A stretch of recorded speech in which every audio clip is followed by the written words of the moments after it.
Hi friends, it's Deanna Williston with Our Blooming Catholic Life, and a few months ago I did a poll on our community page here on YouTube, and I asked about people's accountability partners for Lent. And some of you said I have one or I don't have one, and several of you said that you didn't know what one was. So I'll give you a quick example. When I finally found a spiritual director and I was all excited, right? She told me the very first thing to do is to read the Introduction to the Devout Life by St. Francis de Sales. And we all know I started immediately on it, and we all know I got stuck. I forget the number of the chapter, but it's the one on setting up for your death and really getting your affairs in order, setting up your will, a book, getting your what you want for Mass and everything prepared. And you're probably thinking, well, she'd already done that, because I do already have this chunky little death folder here. It has a notebook, it has everything written out. I have a funeral checklist in here, like I have what hymns I want sung, what hymns I don't want sung, preferences for altar servers, all kinds of things. I have a draft of the program for my Franciscan Wait, a draft of the program for the funeral. Like, I've done it all. No, I totally haven't. It's here and it's in rough form. There's also documents on the computer, but that's just for me. And the legal will, I needed to go back and make one correction, and I never did, and so I never filed it. And why? Because I don't have an accountability partner. Something came up. I still don't know what happened to my spiritual director. It was weird. She kind of disappeared on me. And so I didn't have her, so I didn't have the accountability to finish that book, which meant finishing that project. For some reason, my fraternity has not held me accountable in that, even though we call it the last great kindness. And I feel like a hypocrite because I'm always telling you about it, but I haven't finished it. I haven't had that accountability partner yet. And I don't know what my glasses look crooked on my head to me. That's why I keep fussing with them. Excuse that. So I did find the Avila Institute, Spiritual Direction, Dan Burke's group, had this webinar about spiritual direction and how to find a spiritual director. And I was like, yes! And it talked about this new thing. It's called SeekDirection.app. So SeekDirection.app.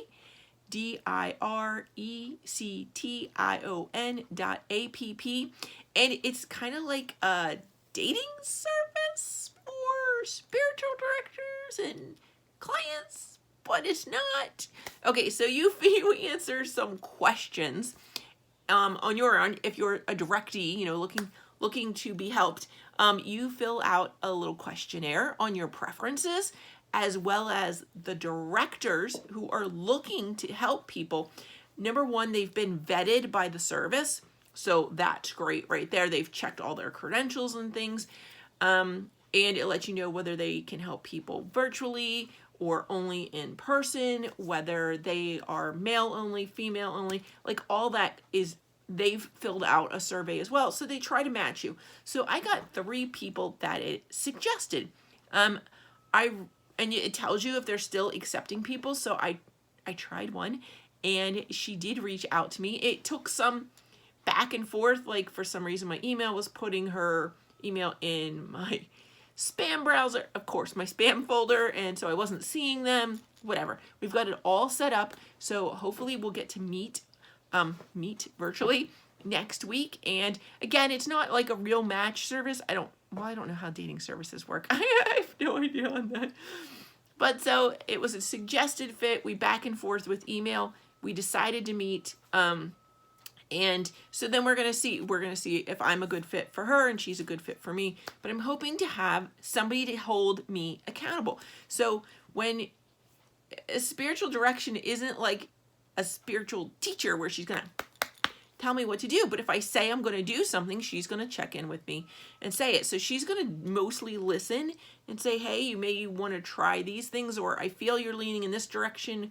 What do you think? They kind of help you discern things, but it is somebody who knows what your plans are for your spiritual growth and is going to hold you accountable for that. And okay, you're like, sorry, everything is driving me crazy today. The shirt is too big. Ugh. See, accountability. I should have thrown this shirt away.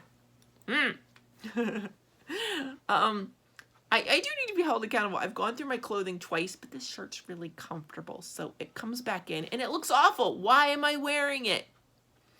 Accountability is literally somebody who holds you to what you say. If you say, I'm going to do X, Y, Z, they're going to check in with you like a week later to say, did you do X, Y, and Z? So some of the ways I found that are really helping me in the interim before I get someone is been trying to say days of the week. So like I have my folder, but things aren't done, right? And I don't have the paperwork for everybody else. I did download that Catholic Family Emergency Binder, and the binder is completely set up and nothing's written in it. I did set it up. It has all the pockets. It has all the gizmos, all the gadgets. It's completely set up. But I literally hadn't written anything in it until I was thinking of this video, and I'm like, I just need to start it. And I was also hungry, which made me remember I can't have a snack today because it's Wednesday and Wednesdays are penitential. On Wednesdays, I can work on the binder. I'm going to pick a time of day. I'm probably going to be 1 o'clock on Wednesdays. That's literally when I have free time between chores. I tend to do the bulk of my chores in the morning, like regular housework chores in the afternoon.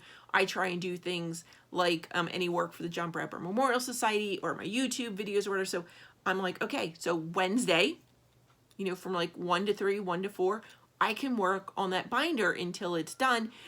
Oh, and then it'll be done, right? Well, I still have to force my husband and son to make a will. So pray for me there. But so we're getting that done. So that's going to be on Wednesday. So setting a definite time to do it is holding me a little bit accountable, right? Because I'm really disappointed in myself if I see I haven't done it.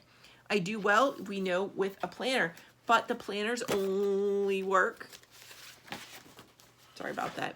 Planners only work if you use them. But anything I've written in my planner, I do because it's like it's telling me to do it. So I need to write this in on my schedule. And once it's written on my schedule, which is really funny because even if it's just a weekly thing, I literally feel like it's telling me I have to do it, and I will go and do it.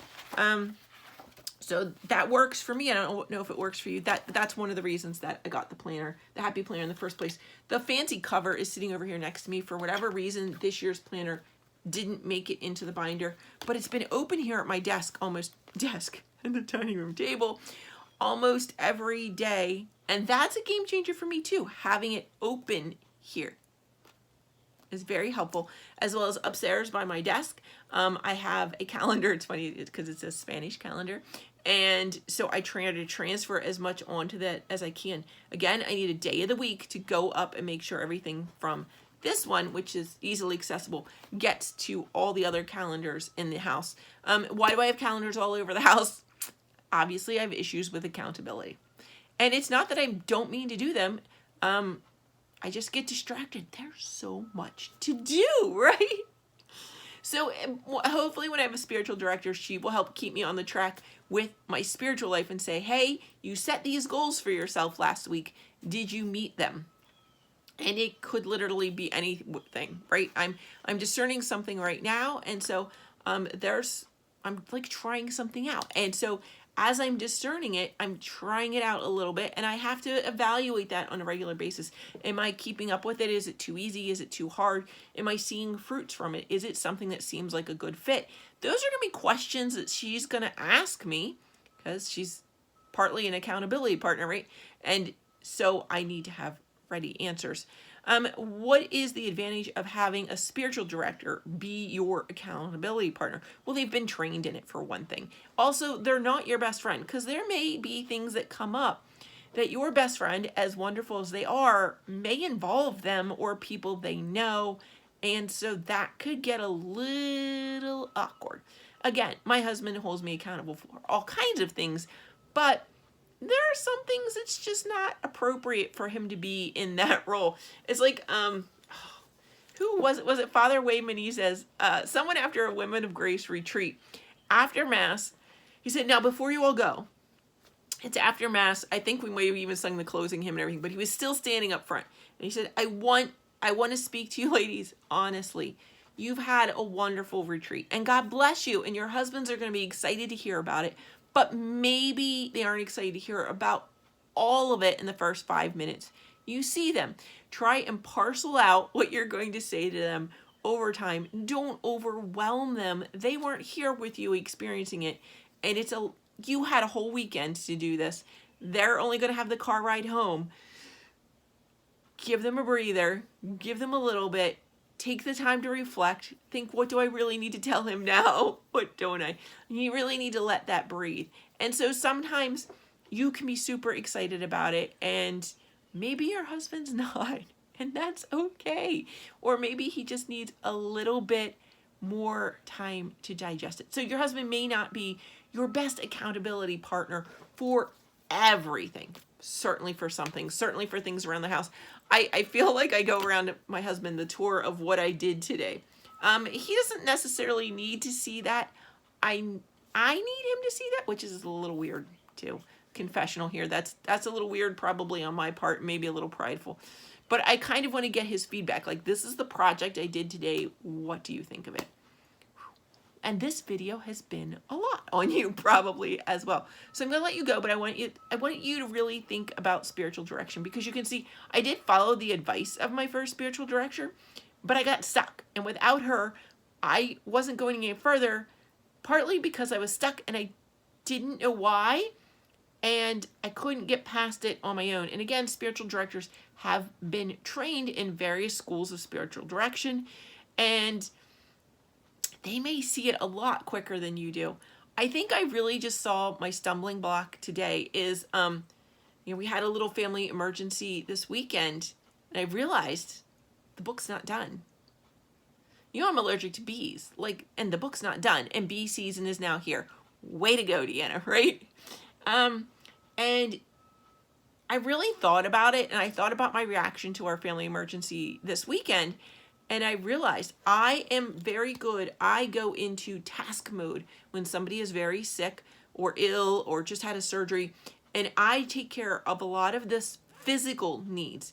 I'm the person who will stay up all night making coffee and meals for people coming and going from the house as they go back and forth to the hospital. I'm the person who will sit by your bedside and wake you up at 3 a.m. to take your medicine. It's not that isn't a great service, but that's a very practical sort of thing I do. And while you may think that this binder then is right up my alley, when it came to doing it for myself, I don't know. I think that's where I hit the block, because it's for me and my death and to help my family. And you'd think I'd want to do it, but for whatever reason, that became hard. Putting it on paper, that's hard. I can go make myself a sandwich, but putting that on paper, I don't know. What do you guys think? Is it like a different level of making it real? And I did that one whole binder, but I did do it with a friend who held me accountable, another secular Franciscan, and she did hold me accountable when I was working on it and did check in on me. And I think sometimes if something's particularly difficult for you, having an accountability partner to check in with is a good idea. If it's something that's particularly easy for you, you may get overzealous and overdo it. Again, an accountability partner is going to say to you, whoa, let's reassess that. What are you doing? Why? What do you think? And so that's going to be a big help as well. I don't know. What do you think, friends? Do you have an accountability partner? What roles do they serve for you? Is it your spiritual director, or is it somebody different? Or do you have different accountability partners? I really do have some friends on Fitbit who are holding me accountable for that. And I have accountability partners for different aspects of my life. I just realized that. That's really funny. So for my dieting, it's really my husband for my healthy eating, and which makes sense because he's the guy eating meals with me. That makes sense. And my health most directly affects him. But then for Fitbit, for walking, he's not walking at the same level I am right now because he's working from home and working long hours. And so I've met up with somebody who does walk similar to me and enjoys the challenge and the gamification of it. So I have different accountability partners for different things, and you'll find, you want somebody who's at a level to challenge you, and maybe you want somebody to kindly challenge you. I guess everybody responds a little bit differently, but you do want somebody who's ahead of you, and my husband's definitely ahead of me on healthy eating. Yeah, this is making more sense. So do you have an accountability friend? And do you have different ones for different things? How do you find them? Whew, it's going to be so interesting. I hope you all comment below and we'll see what works. And don't forget to check that out. It's SeekDirection.app. I know the ending's kind of weird, but it should work for you. I do recommend, it's a little bit easier to do on a computer than it is on a phone, just letting you know that. I think that's it today. God bless you, friends. Bye. Oops.